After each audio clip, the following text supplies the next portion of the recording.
Olá, bom dia, bom dia. Hoje é dia 7 de julho. 7 de julho, a gente está começando mais uma manhã de aula com a turma 232, agora do Colégio Senhor Bom Jesus. Tudo bem, galera? Bom dia a todos. Bom dia. Bom dia, senhor. Bom dia, senhor. Que bom. Bom dia.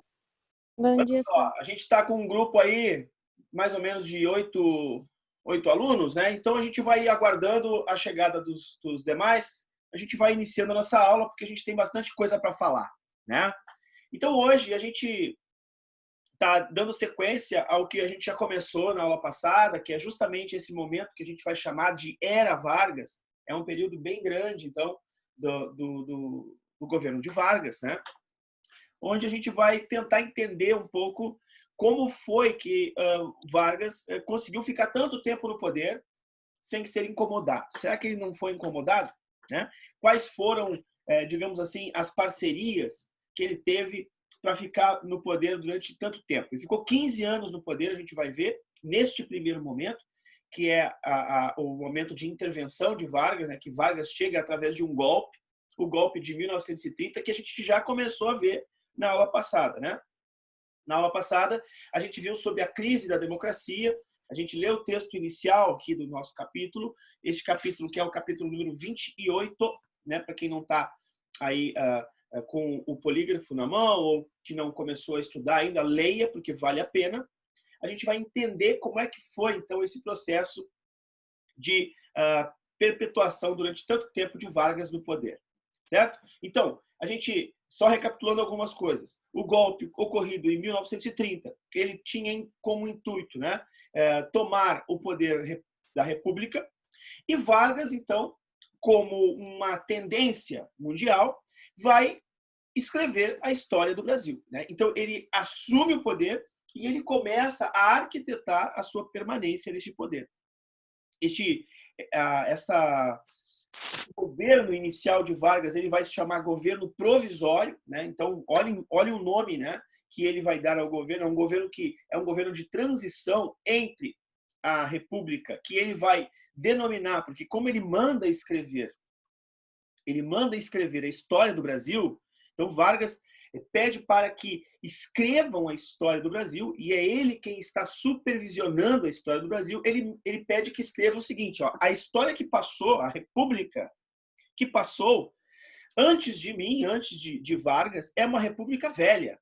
Eu represento o novo, né? Então, vejam, não é à toa que a República, primeira parte da República, chamada República da Espada e República do Café com Leite, vai se chamar República Velha pela história oficial que Vargas manda escrever.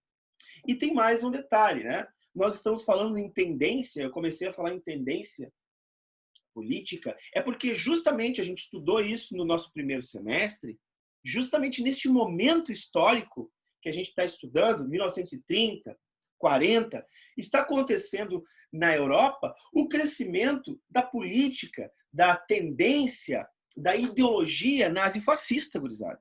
Então, o nazifascismo, ele tem essa característica também de ser autoritário, impositivo, centralizador, controlador. Nós vamos ver todas essas características, né, neste governo, neste período que Vargas vai passar pela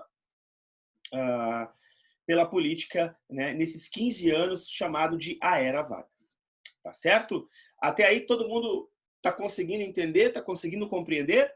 Eu vou pedir assim, ó, que vocês me interrompam, me perguntem, quando ficarem com dúvida, né? Pode perguntar. Se eu saio falando, né, e esqueço de perguntar para vocês. Mais uma coisa, antes da gente começar a falar sobre este período, então, do governo provisório de Vargas, eu quero lembrar algumas coisas agora que a gente já tem aí um número de, deixa eu ver aqui, número de 11 alunos na sala de aula, né, na nossa sala virtual aqui.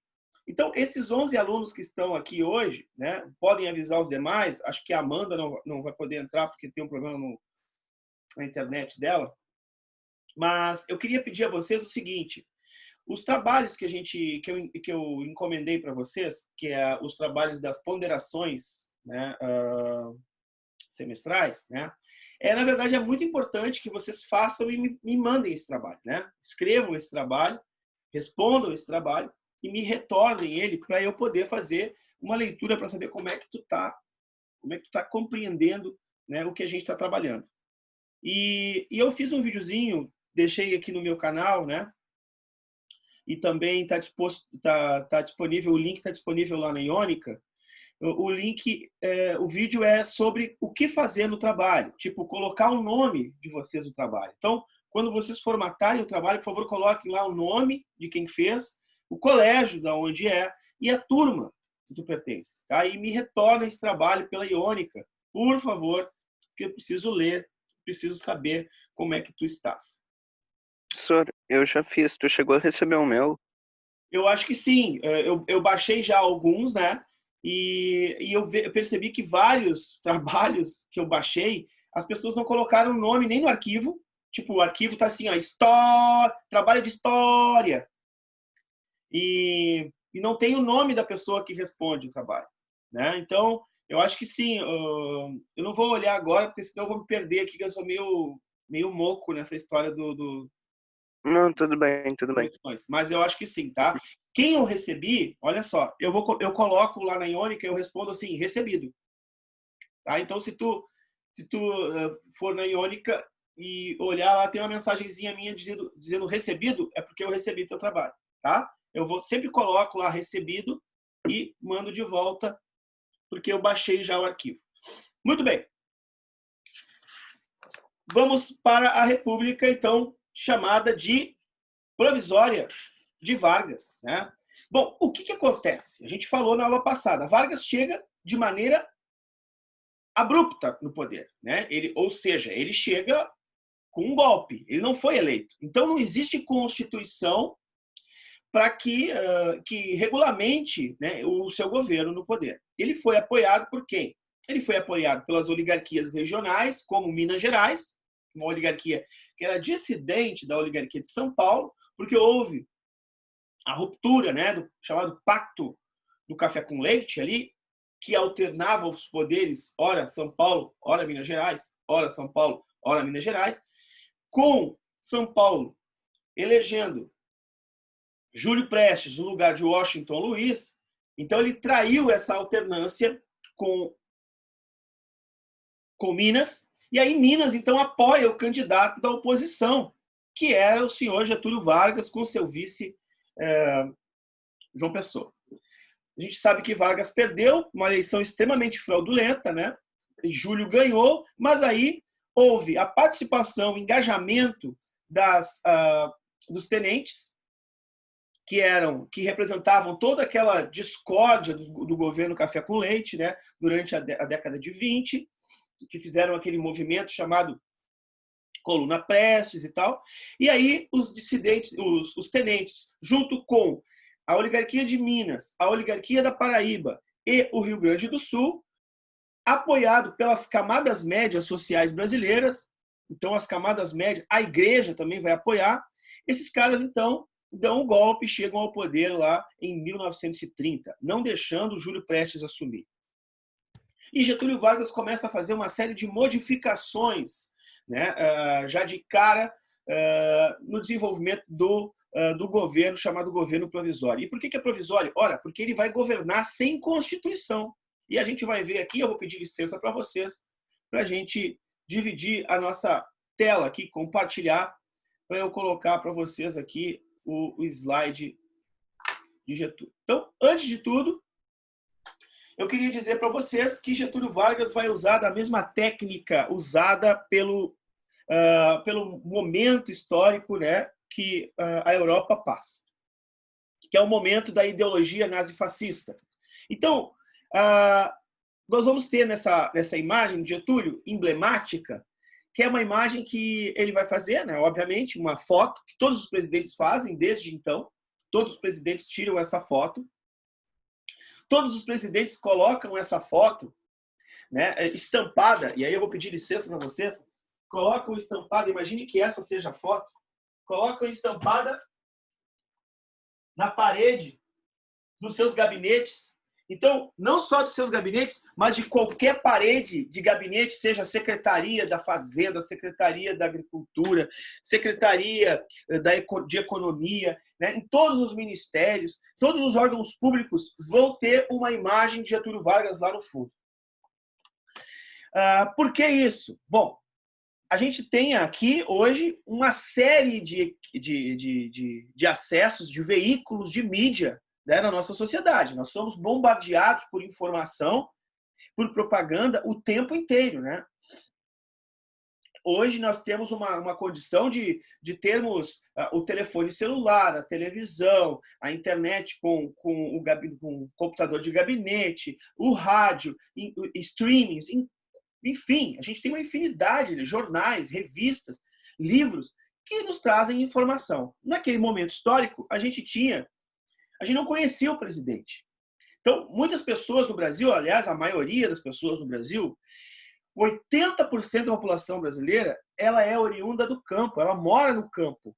E morar no campo, nessa época, não é morar em Passo Fundo, Pelotas, não é morar em Cachoeirinha, Alvorada. Não, isso é morar no interior. Morar no campo, gurizada, é morar na fazenda. Então, eu tenho 80% da população brasileira, que vai aí da década de 30 até 1960, por aí, mais 80% morando no campo. E 20% da população brasileira só é urbana. 20% da população brasileira é urbana. Por isso que nós vamos ter uma ênfase, vamos dar uma ênfase pelos governos, café com leite e tal, ao campo.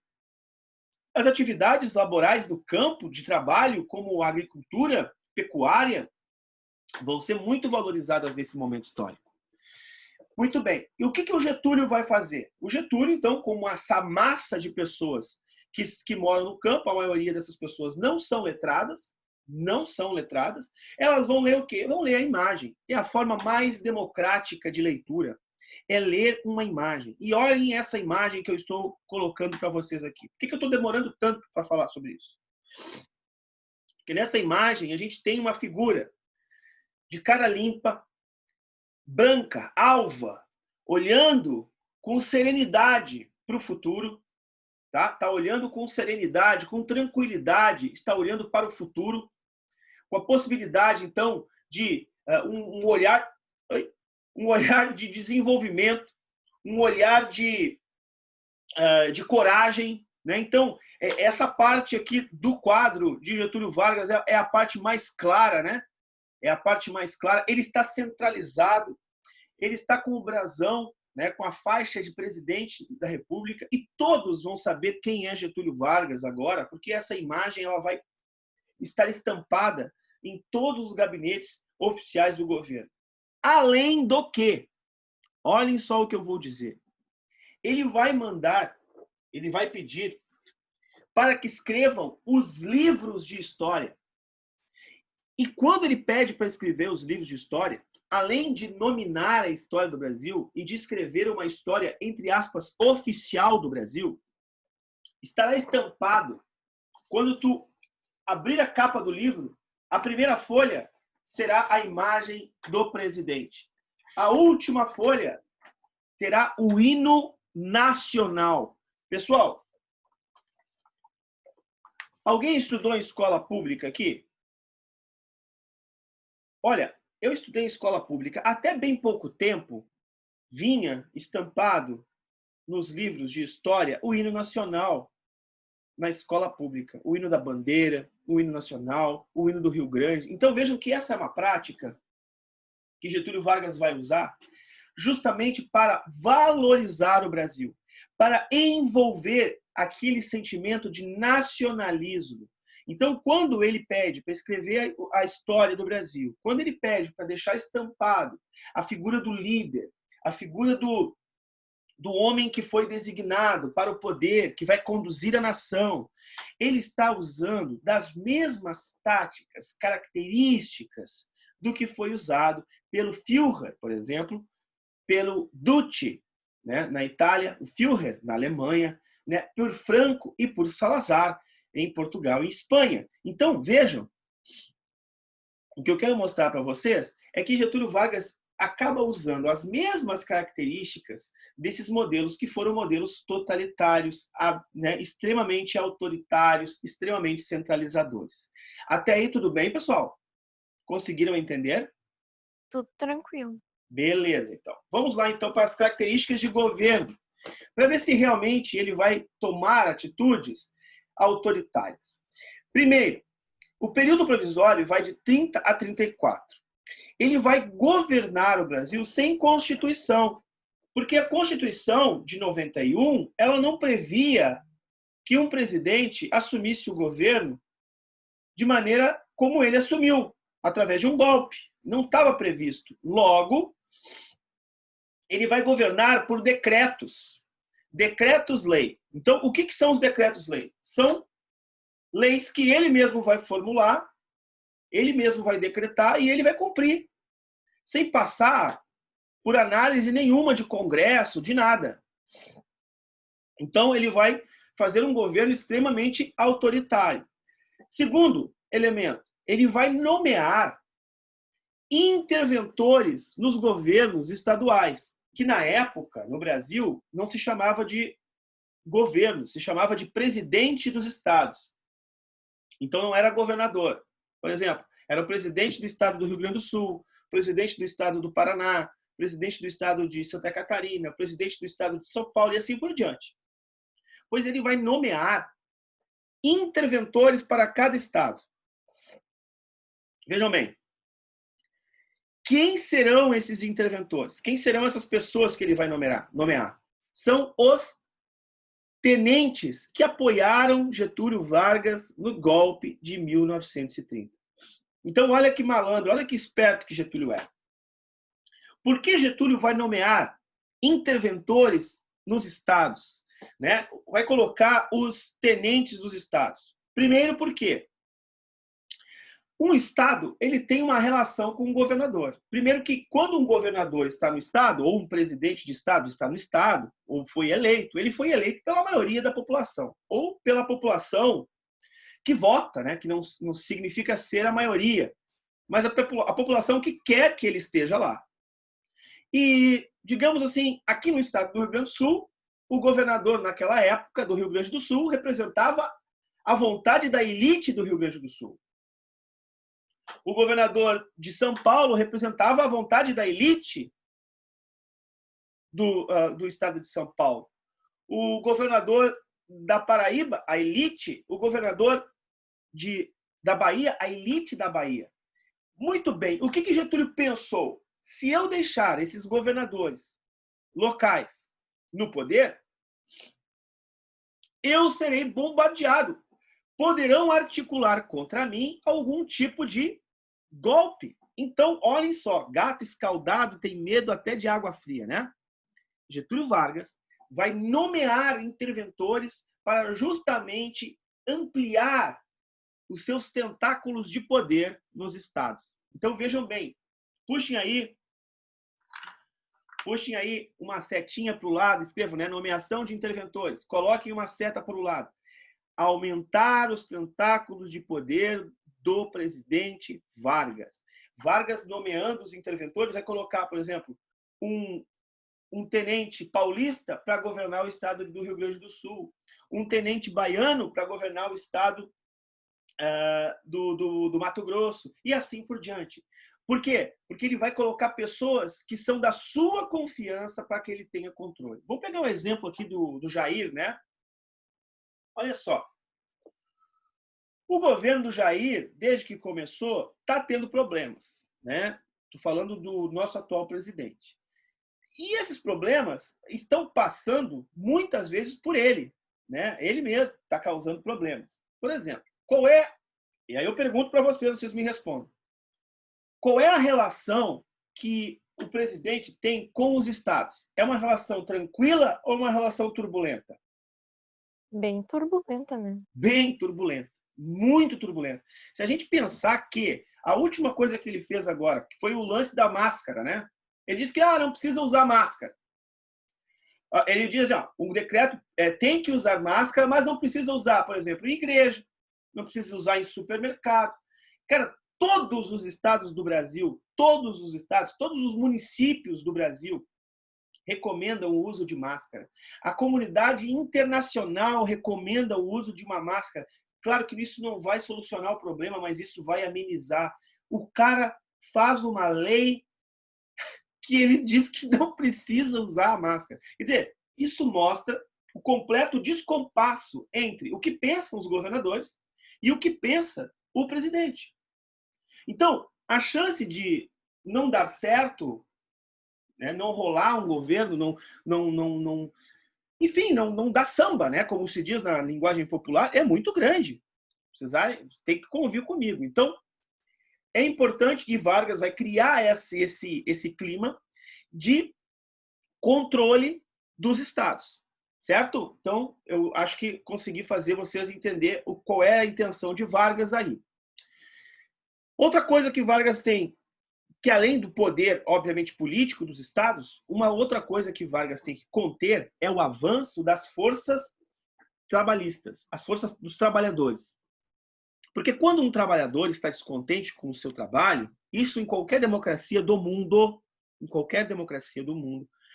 quando ele se sente oprimido, quando ele se sente subjugado, quando ele se sente humilhado, quando o trabalhador se sente traído, quando ele não se sente beneficiado, ele vai, obviamente, como qualquer animal racional articulado, ele vai articular o quê? Uma cobrança, uma saída para o problema, uma melhoria para a sua situação. Então, vejam, Vargas está num caldeirão de sentimentos, né? Porque ele tem que provar que ele é um cara mais adequado para o Estado do que eram os governos da República Velha. Então ele vai criar um sindicato. Vejam só que malandro. Ele vai dizer, ó, eu sou a favor do sindicalismo. E aí eu pergunto para vocês, vocês acham que só existe sindicato de trabalhadores? Ou vocês acham que existe sindicato também de patrões? Deve existir. Deve existir, né? Existe sim. Existe o sindicato de patronato. Por exemplo, vou pegar a minha situação que eu sou professor. Então, tem o sindicato dos professores. Tem 2 sindicatos de professores. Tem o sindicato do professor da escola pública e tem o sindicato do professor da escola privada, tá? E tem o sindicato dos professores da escola pública. Quem é o patrão?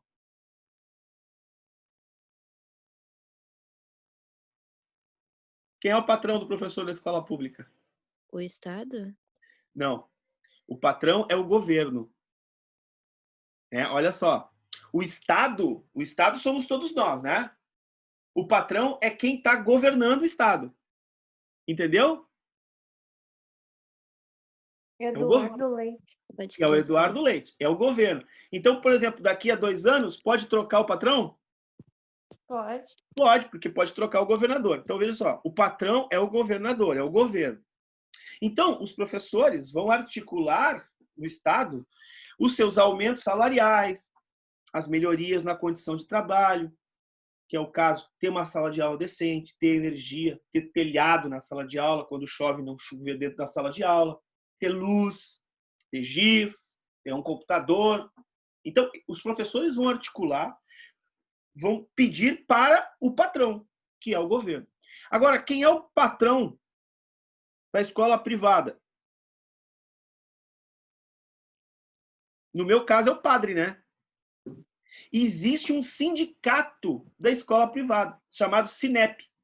Este sindicato da escola privada, ele não vai dizer assim, ó, nós vamos fazer o aumento do salário dos professores. Ele não vai falar isso, né? Quem é que vai pedir aumento do salário dos professores? O diretor? Quem vai pedir o aumento do salário para os professores são os próprios professores. Então, o sindicato... Então, eles teriam mais autonomia? Isso. Os professores particulares. O sindicato, tanto do professor quanto do patrão, vão defender os interesses do patrão e do professor, né? Por exemplo, o sindicato os professores vão defender os interesses dos professores, tá? O sindicato do patrão vai defender os interesses do patrão. Quando a gente conversa, por exemplo, quando a gente está numa discussão e a gente quer chegar num acordo, esse acordo ele é bom para um ou é bom para os dois? Para ambos, né? Para ambos, porque senão não é um acordo, né? Então, assim, os sindicatos, eles servem justamente para chegarem em um acordo. Uma categoria grande, tu vai ter um sindicato que vai representar essa categoria e vai discutir com outros representantes, né, que são oposição, um acordo. E o acordo ele tem que ser bom para as duas partes. Vejam só, o que o governo Getúlio Vargas vai criar? Getúlio Vargas vai criar o chamado sindicalismo atrelado ao governo. O que significa isso? É mais ou menos assim, ó. É como se nós tivéssemos um grêmio estudantil na escola. O grêmio estudantil representa quem? Os estudantes. Os estudantes. Representa os interesses dos estudantes. Aí é como se nós tivéssemos um grêmio estudantil que funcionasse dentro da direção da escola. Funciona isso? Não. Não funciona. Por quê? Porque a direção da escola ela é o oposto do Grêmio Estudantil. Pode trabalhar junto com o Grêmio Estudantil? Pode. Mas cada um defendendo os seus interesses. Agora, não pode ser a mesma coisa. Não pode ser um departamento da direção da escola, um Grêmio Estudantil. Um Grêmio Estudantil tem que ser do estudante e não da escola. Então, o que Getúlio Vargas cria com o sindicato atrelado ao governo? Ele minimiza os impactos de greve, ele controla as greves, ele não deixa acontecer a greve, ele tenta chegar num acordo, ele tenta buscar uma negociação, ele tenta manipular os sindicatos. Então, olha só, o atrelamento dos sindicatos ao governo é uma forma de controlar as manifestações populares no Brasil. Então, puxa uma seta para o lado, pega a tua caneta, puxa uma seta para o lado e coloca. Tentativa de controle das massas populares, dos trabalhadores. Detalhe, esse trabalhador que eu estou falando, sindicalizado, ele está onde? No campo, no interior, lá no campo ou na cidade? Na cidade? Na cidade. Na cidade. E mais, né? A gente tem que entender que a gente tem na cidade o quê? Comércio. A gente tem a menor quantidade de pessoas na cidade. A gente tem apenas 20% da população na cidade. Então, eu tenho uma política que está sendo feita aqui para a menor parte do corpo social do país. Certo? E agora vem as coisas mais importantes que Getúlio vai fazer. Ele vai criar o Ministério do Trabalho, da Indústria e do Comércio. Esse ministério ele é muito importante e quem vai criar isso vai ser um ministro dele chamado Lindolf Collor, que é nome de cidade. Esse Lindolf Collor foi avô do senhor Fernando Collor de Mello, tá? Que é senador, foi presidente impeachmentado da República e tal.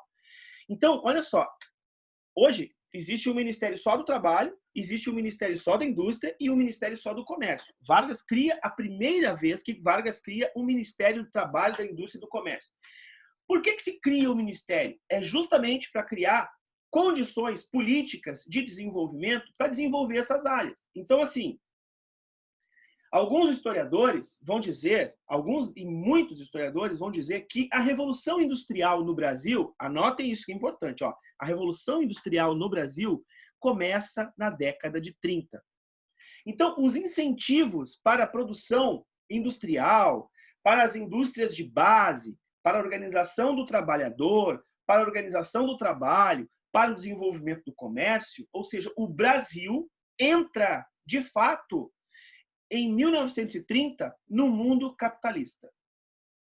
Então, assim, ó, até 1930, desde o início do Brasil Império, lá, que foi em 1824, com a Constituição, passando pela República de 1891, da Constituição, até nós chegarmos nesse momento, nós éramos um país basicamente que compunha a produção agrícola, que vivia ainda muito atrasado. E a partir de agora, então, a partir do governo Vargas, nós vamos dar uma ênfase maior à produção industrial.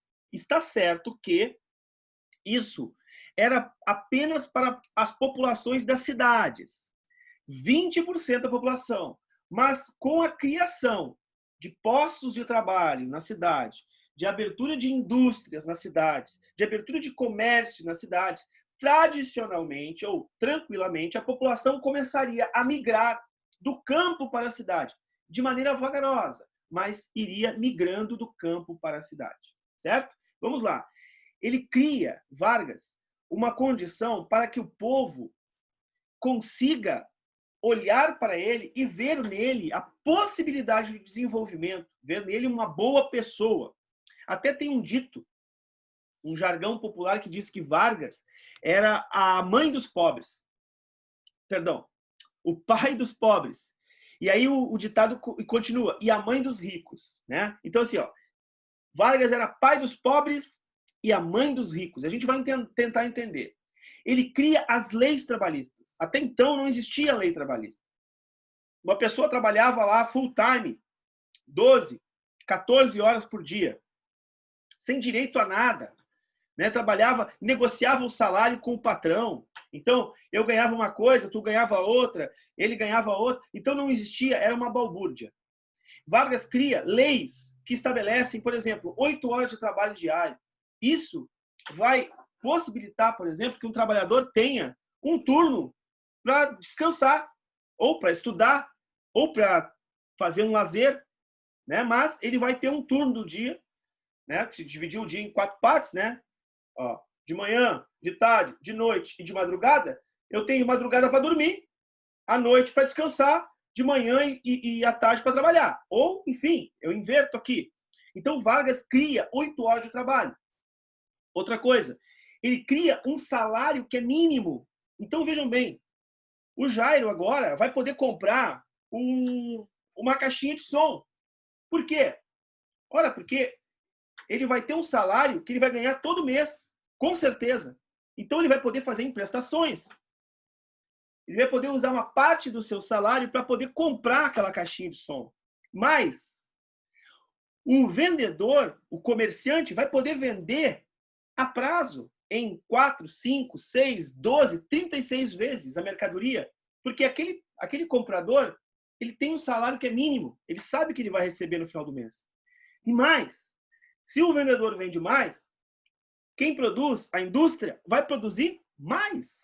Então, vejam bem, a criação de um salário mínimo, criação de um período de trabalho, que são 8 horas diárias, criação da aposentadoria, quer dizer, depois de um tempo eu consigo ainda descansar, recebendo um salário aposentado, direito a férias, tudo isso vai estimular o desenvolvimento do mundo capitalista no governo Getúlio Vargas. Vai estimular o desenvolvimento da modernidade no governo Vargas. E vai estimular o trabalhador a olhar para Vargas e dizer: poxa, esse cara é legal. Esse cara é top, velho. Porque esse cara criou as condições para a gente poder viver na cidade. Atenção! Essas medidas todas são para cidade. Anota aí. Cidade. Urbanicidade. É no urbano, não é no campo. Ele não mexe com o campo. E aí uma pergunta. Por que será que Vargas não toma essas medidas no campo? Por que ele não... Porque ele... Fala, Lourenço. Não, pode falar, Jéssica. Não, esquece que eu ia falar outra coisa. Por que será, gente? Eu acho que porque ele quer que aconteça um êxodo rural em massa, não é? Talvez sim. Mas mais do que isso, Lourenço, quem é que tem poder no Brasil? Coronéis. Os coronéis. E os coronéis estão no campo. Se ele cutuca as onças com a vara curta, ele é engolido pelas onças. Quer dizer, ele vai fazer as mudanças na cidade e as pessoas vão migrar para a cidade porque elas querem essa modernização na cidade, inclusive, né, pessoal, vai gerar uma modernização no campo também, porque vão começar a chegar máquinas para o campo, que vão dispensando pessoas do campo para a cidade, e assim por diante. Então, vejam, ele não mexe em leis trabalhistas no campo, porque senão ele ia arrumar um baita de um problema para ele, né? E tem mais um detalhe aqui, o último item aqui da criação das leis trabalhistas, que é a estabilidade. Isso existe hoje, por exemplo, no serviço público, né? Em alguns serviços públicos, dependendo do tempo que tu fica trabalhando, por exemplo, depois de 10 anos, tu não pode ser mais demitido. Isso era assim no Brasil até 1960. Então, Vargas vai criar uma lei que era assim, ó. O Jairo trabalha na Rede Romano há 10 anos. Ele não pode ser mais demitido pela Rede Romano, né? Ele já adquiriu a estabilidade. Isso não existe mais no trabalho privado, né? Nas relações privadas de serviço. Agora só nas relações públicas, né? E mesmo assim tem uma variação de uma relação pública para outra. Pessoas, vocês acham que todas essas medidas que Vargas tomou serão aceitas por toda a nação com bons olhos? Não. Não serão. E principalmente pelo Estado, que tinha uma vocação agrária do café, que é o Estado de São Paulo. No Estado de São Paulo, nós vamos ter uma organização de uma revolta, chamada Revolta Constitucionalista, que nós vamos ver no nosso próximo encontro.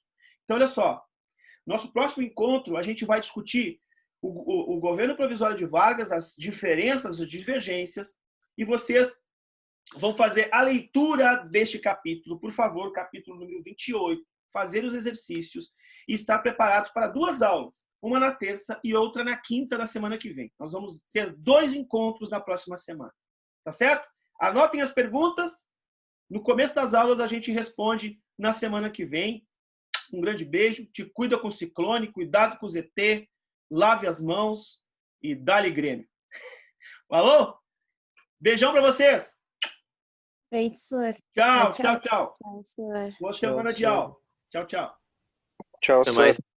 Até mais.